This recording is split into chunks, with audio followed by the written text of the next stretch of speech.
Dinasti Tang, dengan ibu kota di Chang'an yang saat itu merupakan kota terpadat di dunia, dianggap sebagai salah satu titik puncak dalam sejarah Tiongkok, sebuah zaman keemasan budaya kosmopolitan.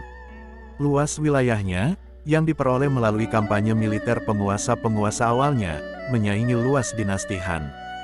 Berdasarkan dua sensus pada abad ke-7 dan abad ke-8, catatan-catatan Tang memperkirakan jumlah penduduk sekitar 50 juta jiwa. Pada abad ke-9, karena kekaisaran sedang mengalami kemunduran dan tidak dapat mengadakan sensus yang akurat, diperkirakan jumlah penduduk Tang tercatat sekitar 80 juta jiwa. Dengan jumlah penduduk yang besar, dinasti ini dapat mengumpulkan para ahli dan ratusan ribu tentara untuk melawan kekuatan-kekuatan nomaden yang mendominasi Asia dalam dan jalur sutra.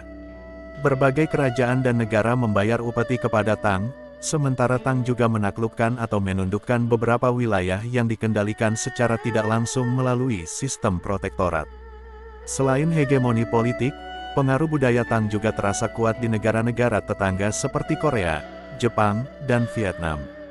Periode Tang pada umumnya merupakan periode kemajuan dan stabilitas, kecuali saat pemberontakan Anlusan dan kemunduran otoritas pusat pada masa akhir dinasti ini. Seperti dinasti Sui, dinasti Tang memiliki sistem perekrutan pegawai negeri melalui ujian kenegaraan. Tatanan ini terganggu oleh kemunculan gubernur-gubernur militer regional yang disebut Jiedusi pada abad ke-9. Sementara itu, budaya Tiongkok berkembang dan semakin matang pada masa Tang. Masa ini juga dianggap sebagai masa terbesar untuk puisi Tiongkok. Dua dari penyair terkenal Tiongkok, Li Bai dan Du Fu, berasal dari masa ini, dan juga berbagai pelukis terkenal seperti Han Gan, Zhang Xuan, dan Zhou Fang. Selain itu, terdapat berbagai sastra sejarah yang disusun oleh para ahli, dan juga ensiklopedia dan karya geografi. Terdapat berbagai inovasi penting pada masa dinasti Tang, seperti perkembangan percetakan kayu.